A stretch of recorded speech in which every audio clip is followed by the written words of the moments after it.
BJP सरकार केवल 2024 में प्रधानमंत्री बनने के लिए, सत्ता में बनाए रखने के लिए दोबारा से आना चाह रही है। वो दोबारा से कोशिश कर रही है, सारे प्रपंच अपनाना चाह रही है, हिंदू मुसलमान करना चाहती है। आपने देखा होगा जो विधूड़ी ने करा है, प्लानिंग के तहत किया गया है। ये प्रधानमंत्री, गृह मंत्री, राज्य मंत्री जितने भी, सबने विधूड़ी को बोला होगा कि आपको इस तरह से दानिश की बेइज्जती करनी है, उसका अपमान करना है। ये सारे लाइबल हैं इस बात के लिए, और सबको इनको सजा मिलनी चाहिए, सारे को। देश को आजाद कराने में क्या मोमडनों का हाथ नहीं था? यहाँ जब देश आजाद हुआ था तो मोमडनों का हाथ नहीं था क्या? मोमडन शहीद नहीं हुए थे क्या? मुस्लिम शहीद नहीं हुए थे क्या? अरे उनका भी इतना ही देश है जितना हिंदुओं का देश है। ये जानबूझकर 2024 की योजना बना रहे हैं। इनके सारे दाव इस समय फेल हो रहे हैं पूरी तरह। आम आदमियों को तो रोड पे मार दिया जाएगा, मोमडनों को बेचारों को कुचल दिया जाएगा, दबा रखा है मोमडनों को, पूरी तरह परेशान कर रखा है देश में। मुसलमान के बाद मुसलमान था तो बीजेपी का ही, वो बीएसपी का सांसद, बीएसपी का सांसद था ना जो बोला था। और जितना विधूड़ी ने बोला है वो केवल प्रमोशन के लिए बोला है। रमेश विधूड़ी पे सबसे पहले एफआईआर दर्ज हो, एफआईआर दर्ज होने के बाद उनकी सदस्यता खत्म होनी चाहिए और उन्हें जेल भेजना चाहिए।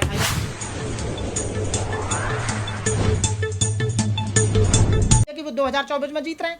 जब जीत रहे हैं तो कि जो दानिश अली हैं वो बीएसपी के एमपी हैं, और जो रमेश विधूड़ी है उन्होंने उनकी बेइज्जती की है, यानी कि उनका अपमान किया है, मानहानि की है भरे संसद में। अपमान क्या, गाली दी है? गाली दी है, वो इसलिए दी है कि ये बीजेपी हर जगह हिंदू मुस्लिम करना चाहती है, हर जगह में हिंदू मुस्लिम करना चाहती है। आप बताइए, जो ओबीसी कैडर का आदमी है, जो ओबीसी ग्रुप का आदमी है रमेश विधूड़ी, वो हिंदू बनकर, झूठा हिंदू बनकर मोमडनों को गाली दे रहा है, या एक इस तरह का गैंग बना रखा है। वो भी तो आपका बहुजन ही है। बहुजन, यही तो मैं कह रहा हूँ कि वो अपनी सीट को बचाए रखने के लिए, अपने प्रमोशन के लिए हिंदू मुस्लिम करना चाहता है, ताकि लोग भड़कें, ताकि हिंदू ये समझे कि देख लो हमने भरी उसमें मतलब संसद में एक मोमडन की बेइज्जती करी है, अपमान किया गया उसका। देते हैं ब्राह्मणों को और आपको परेशान कर रहे हैं बहुजन।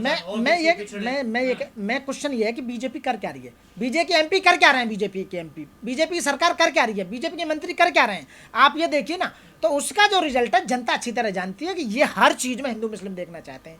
दानिश अली का जो अपमान है, जो उसे गाली दी गई हैं, जो इस तरह की उसके लिए लैंग्वेज यूज की गई है, उसका मतलब ये है कि आप हिंदू मुस्लिम करना चाहते हैं, हिंदुओं की नजरों में ये दिखाना चाहते हैं। मुस्लिम संसद में भी सुरक्षित नहीं है तो गांव में क्या हाल होगा उनका? देश को आजाद कराने में क्या मोमडनों का हाथ नहीं था? यहाँ जब देश आजाद हुआ था तो मोमडनों का हाथ नहीं था क्या? मोमडन शहीद नहीं हुए थे क्या? मुस्लिम शहीद नहीं हुए थे क्या? अरे उनका भी इतना ही देश है जितना हिंदुओं का देश है। ये जानबूझकर 2024 की योजना बना रहे हैं। इनके सारे दाव इस समय फेल हो रहे हैं पूरी तरह से। ये कौन लोग हैं जो कहते हैं हमने इन अलग देश दे दिया था? कौन कह रहे हैं? ये जो कहते हैं रोज, जो भी कह रहा है वो सब गलत कह रहा है, बिल्कुल भी उसका कोई रिलेवेंस ही नहीं है उसके स्टेटमेंट की।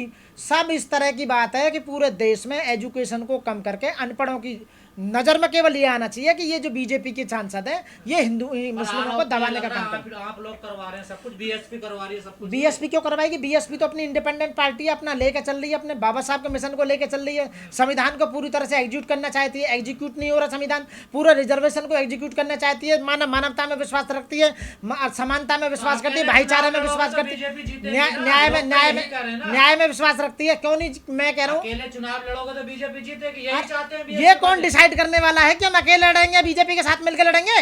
वो तो हम खुद अपने डिसाइड करेंगे ना। बहन कुमारी मायावती डिसाइड करेंगी ना। हमने पिछली बार भी, आप देखिए 10 सांसद हैं आज भी हमारे, वो हमारे ऊपर डिपेंड है। पिछली बार भी बीजेपी से क्या कोई अलायंस किया था? अखिलेश ने जितवाए हैं। अखिलेश यादव ने नहीं जितवाए, बल्कि अखिलेश ने हमको, हमने अखिलेश यादव की जितवाए थे जितनी भी हमारी वोट गई थी उस समय। वो ऐसा नहीं, उस समय ऐसा हुआ था बल्कि हमारी वोट ले ली थी उन्होंने, अपनी वोट नहीं दी थी, हमारे साथ में विश्वासघात किया गया था उस समय। यानी हमारी तो 50 सीटों से नीचे नहीं आती, नहीं दी उस समय, नहीं दी थी वोट उन्होंने, हमारे साथ में धोखा हुआ था। हमारी वोट ले ली उन्होंने दी, जब तो 10 रह गए हमारे कुल, यानी हमारे तो 20 होते कम से कम। आप बताइए, मेरा कहने का मतलब ये है कि बहन जी को हमेशा धोखा दिया गया है, इसलिए बहन जी किसी के साथ में अलायंस नहीं कर रही। किसी को आना हमारे साथ आइए, जो भी गेम खेलना हम अपने शर्तों पे इलेक्शन लड़ेंगे। हम अपने आपको तो विलन बना दिया इन लोगों ने। कहाँ से विलन बना दिया? कौन विलन बना? के साथ जा रहे हैं, अकेले चुनाव लड़ने। तो यदि बीजेपी के साथ जाते तो क्या एक बीजेपी का सांसद समाजवादी बहुजन समाज पार्टी के सांसद की बेइज्जती करता?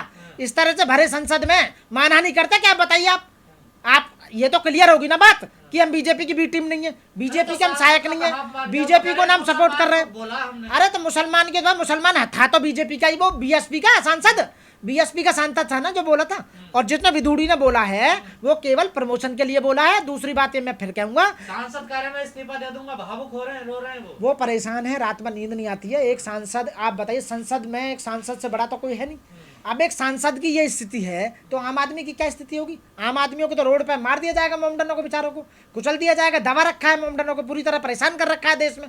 एससीओ को परेशान कर रखा है, बहुजन समाज पार्टी के लोगों को परेशान कर रखा है। बताइए आप, उन्हें झूठे झूठे आरोप लगाते हैं। इस तरह का समाज में इस तरह का प्रोपेगेंडा फैला रहे हैं। और मैं खासकर विधूड़ी से कह रहा हूँ कि 90 वो है सेक्रेटरी सरकार को चलाने वाले, उसमें मात्र 3 ओबीसी हैं केवल सेक्रेटरी। 87 जो सेक्रेटरी हैं वो सब जर्नल हैं। उन्हें कोई मतलब नहीं, उन्हें मंदिर चाहिए बस। मंदिर में क्या रखा है? घंटा रखा है मंदिर में, जो तुम्हारा अधिकारों का सुपड़ा साफ कर दिया। आप बताइए, मैं BJP BS Bahujan Samaj party वालों से नहीं, उसे ये मैं गुजरों से कह रहा हूँ, जाटों से कह रहा हूँ, यादवों से कह रहा हूँ, ओबीसी वालों से कह रहा हूँ, तुम्हारा जो आज तक बीजेपी ने 10 साल में तुम्हारा रिजर्वेशन भाई क्यों नहीं करा? आप बताइए, तुम्हारा रिजर्वेशन क्यों नहीं निश्चित करा? आरक्षण कर तो दिया 33%। तो वो महिला आरक्षण अभी थोड़ी लागू हो रहा है, तो लॉलीपॉप है महिलाओं के लिए। मैं अपनी बहनों को ये कहना चाहता हूँ, महिलाओं को, ये तुम्हें बेवकूफ बनाने की चाल की जा रही है। तुम्हारे साथ में 33% दिखा दिया। 2026 में जब तक समीकरण नहीं होगा पूरी तरह सीटों का, नामांकन वो नहीं होगा, पिछड़ी महिलाएं सांसद बनेंगी। अब देखिए, एक भी नहीं बने, सब लॉलीपॉप दे रहे हैं, कुछ नहीं कर रहा। बीजेपी सरकार केवल 2024 में प्रधानमंत्री बनने के लिए, सत्ता में बनाए रखने के लिए दोबारा से आना चाह रही है। वो दोबारा से कोशिश कर रही है, सारे प्रपंच अपनाना चाह रही है, हिंदू मुसलमान करना चाहती है। आपने देखा होगा जो विधूड़ी ने करा है, प्लानिंग के तहत किया गया है। ये प्रधानमंत्री, गृह मंत्री, राज्य मंत्री जितने भी, सबने विधूड़ी को बोला होगा कि आपको इस तरह से दानिश की बेइज्जती करनी है, उसका अपमान करना है। ये सारे लाइबल हैं इस बात के लिए, और सबको इनको सजा मिलनी चाहिए, सारे को। कौन लाइबल है भाई? प्रधानमंत्री नरेंद्र मोदी सर मुखिया हैं बीजेपी के। जो आदमी मुखिया होते हुए और उसका एक एमपी सीधा साथ, मतलब एक छोटे से उसका एमपी जिसको मंत्री पद भी नहीं है, वो एक सांसद होगा, दूसरे सांसद की बेइज्जती कर रहा है, अपमान कर रहा है। इससे बुरी बात और क्या होगी बताइए? ये लोकतंत्र की धज्जियां उड़ा रहे हैं। आप बताइए, ये लोकतंत्र की, देश के मुसलमान उनके साथ नहीं आ रहे, आखिर क्या वजह? देश के मुसलमान जबरन लोग हैं क्या किसी को साथ में? मुसलमानों के लिए करा क्या तुमने? बताइए ना, उन्हें मरवा दिया तुमने, मरवाने के सिवा क्या करा तुमने? दानिश अली के साथ नहीं आ रहे थे। मैं दानिश अली की बात नहीं कर रहा, मैं सारे मोमडनों की बात कर रहा हूँ। मैं जितने भी मुसलमान हैं उनके लिए बीजेपी ने क्या कर दिया बताइए? जितने एससी हैं उनके लिए क्या कर दिया? ओबीसी वालों के लिए क्या कर दिया? पासवान मुसलमानों को अधिकार दे रहे हैं। मैं ये कह रहा हूँ, बीजेपी ने एक भी ऐसा काम बता दो जो मुसलमानों के लिए क्या हो, अनुसूचित जाति के लिए क्या हो, अनुसूचित जनजाति के लिए क्या हो, अदर बैकवर्ड कास्ट के लिए क्या हो, या माइनॉरिटीज के लिए क्या हो, या आदिवासियों के लिए क्या हो। उनका एक भी अधिकार बता दो। उनके सारे अधिकार खत्म कर दिए गए हैं। उनके बच्चों का रिजर्वेशन खत्म कर दिया, उनकी एजुकेशन खत्म कर दी, उनकी शिक्षा खत्म कर दी, उनका स्वास्थ्य खत्म कर दिया, उनके आय के साधन सारे छीन लिए इन्होंने। और बताइए, उनसे उन पर लोन ले लेकर उनकी जमीन बिकवा दी इन्होंने। और इससे ज्यादा दुख भरी बात आज तक कभी नहीं हुई देश में। और 1 लाख करोड़ रुपया इन्होंने बैंक से उधार भी ले लिया इनके नाम पे। 4100 करोड़ रुपया G20 में खर्च कर दिया। 4100 करोड़ मायने रखता है, 41 का मतलब है। किस तरह की कार्रवाई चाहते हैं आप? उन पर मैं कार्रवाई चाहता हूं, उनके खिलाफ FIR दर्ज हो। रमेश बुधूड़ी पर सबसे पहले FIR दर्ज हो। FIR दर्ज होने के बाद उनकी सदस्यता खत्म होनी चाहिए और उन्हें जेल भेजना चाहिए। FIR कौन करेगी? बीजेपी है तुमको? बीजेपी सरकार करेगी। FIR कौन करेगी? सरकार में तो वही है। क्यों? जब दानिश अली को रात में नींद नहीं आ रही, दानिश अली ने कंप्लेंट दी है, एप्लीकेशन दी है, उनके खिलाफ में शिकायत दी है, तो भी उनके खिलाफ में FIR दर्ज होनी चाहिए। तो स्पीकर ने उन्हें चेतावनी दे दी, रिकॉर्ड से उनका बयान हटा दिया गया। ऐसा कोई चेतावनी नहीं है, ये केवल भुसपा लीपा लापी चल रही है, कुछ भी नहीं होगा हो रहा। राजनाथ केवल सिंह ने माफी मांग ली और केवल अच्छा यानी कि वो रमेश बुधूड़ी उसका अपमान करे दानिश अली का, और माफी मांगे राजनाथ जी। ऐसा क्यों? कितने बड़े पद है उनका पार्टी। ये सब दिखावा है। मेरे मोमडन भाइयों, मैं आपसे अपील करता हूँ, खासकर बहुजन समाज पार्टी के लोगों के लिए, खासकर SC ST माइनॉरिटी सभी के लिए, कि बीजेपी को 2024 में वोट ना दें, उन्हें करारा जवाब दें, हराने का। कहाँ वोट देते हैं मुस्लिम? अरे वो तो प्रोपेगेंडा फैला रहे हैं कि तो मुस्लिम भी हमारे साथ है। 3 तलाक जब से हमने किया, जब हमारे साथ है। मुस्लिम जितनी बहनें हैं वो सब हमारे साथ हैं। आपने देखा होगा। आप मानते हैं मुस्लिम बीजेपी के साथ? जो वो कह रहे हैं उनके हिसाब से, पर मेरे हिसाब से ये है कि बिल्कुल नहीं होनी चाहिए। यदि कोई है भी ना तो भी वोट मत देना साथियों।